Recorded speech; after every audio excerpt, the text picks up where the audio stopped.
This video contains Key Tronic keyboards. Prepare for swear. You have been warned. Hello and welcome to this review of my Key Tronic E036 whatever, just read the title. This keyboard was a donation, thanks again May. It's basically Key Tronic's version of a battleship keyboard, and quite a vessel she is. Unfortunately, it was very badly packaged, and when it arrived, I feared the worst. The box was completely destroyed, the keyboard had been bashed and battered, the cable is frayed, and 3 screw sockets have broken off at the back, but I think the latter was already the case. However, to my surprise, not only isn't it broken in half, which from the state of the box I wouldn't have been surprised by, to be honest, but it actually works, and not just that, every key registers perfectly. Well, the ones have functions anyway. This top row doesn't send scan codes like most battleships, and the keys feel like absolute triceratops shit, to which I'll come back in a bit, but it works, so that should vouch for its build quality at least. In truth, although their switches were generally super crap, and these ones were the worst by the way, many of Key Tronic's old keyboards at least had outstanding build quality. Probably the most extreme example of this that I have is the Chiron aircraft carrier, which is made out of plate steel 4.5mm thick at the sides, and which weighs 8.2 kilos, or if you're a club-wielding caveman who thinks that bronze is a form of magic, 18 pounds. The E034 isn't quite as well made, but still comes with a thick plastic top case and metal back panel, plus a metal mounting plate, bringing the weight to more than 2.6 kilos. It also comes with Key Tronic's typical rubber-shod flip-out feet, a thick coiled cable with a 5-pin DIN connector. It's easy to get to work using a Saurus converter, and as you can see on this date sticker here, it was made in July of 1987. It's basically Key Tronic's version of a battleship, although at a little over 53 centimeters wide, it's not quite as sizable a fellow as IBM's battleship, nor is it as heavy, but it has even more buttons on it. The block at the top here has 40 keys on it, rather than 24.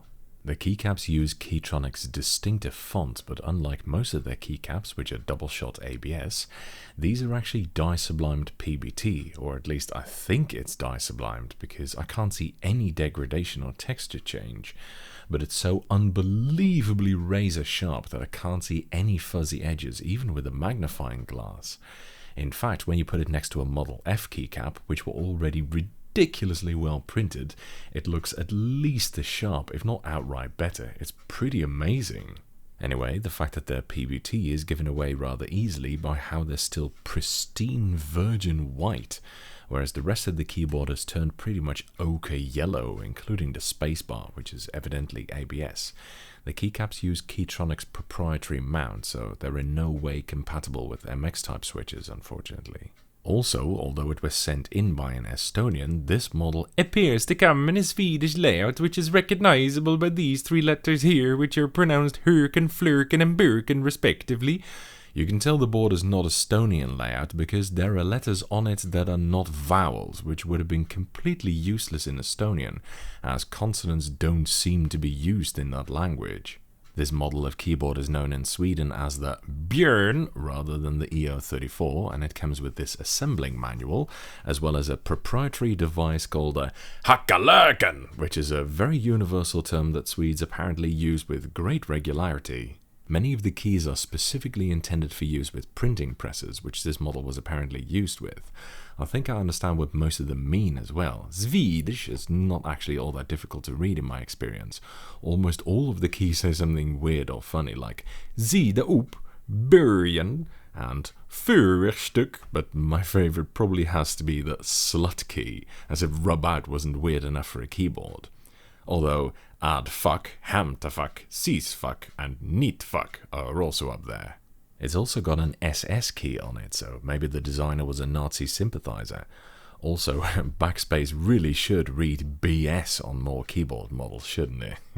Now we come back to the switches, and with some reluctance I might add, they are Key Tronic's low-profile tactile foam and foil switches, which use an external buckling rubber sleeve to generate tactility and return force, as the internal space of the switch is taken up by the foam and foil assembly.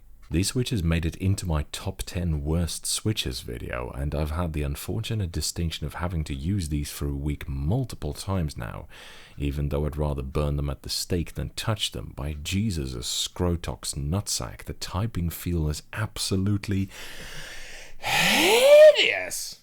It's very scratchy, to the point where you wonder how on earth they managed to get it to feel that bad.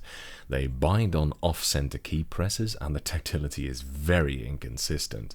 Together with their rather stiff weighting, they make for exceptionally uncomfortable switches to use that will tire out your hands in no time. Seriously, these are so fucking unrelentingly, hauntingly abysmal that typing on them instills one with an overwhelming sense of cosmic horror. It's a key switch that God, if he exists, made in anger, and all this despite the keyboard actually being really quite clean. Also, if you listen to the typing demonstration at the end, you might be tricked into thinking that the switches make a squeaking sound as you press them, but they're not. It's actually my soul screaming in pain just beneath my skin.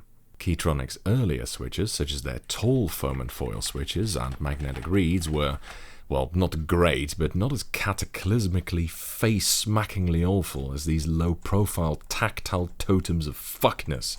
Even the rubber dome boards, which came after, Key Tronic was one of the leading manufacturers of rubber dome keyboards in the world, go figure, were nowhere near this bad.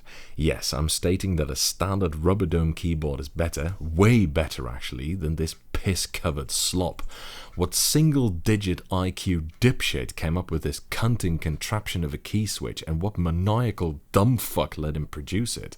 I genuinely think I'd have difficulty coming up with a working switch design that felt this bad, even if I tried.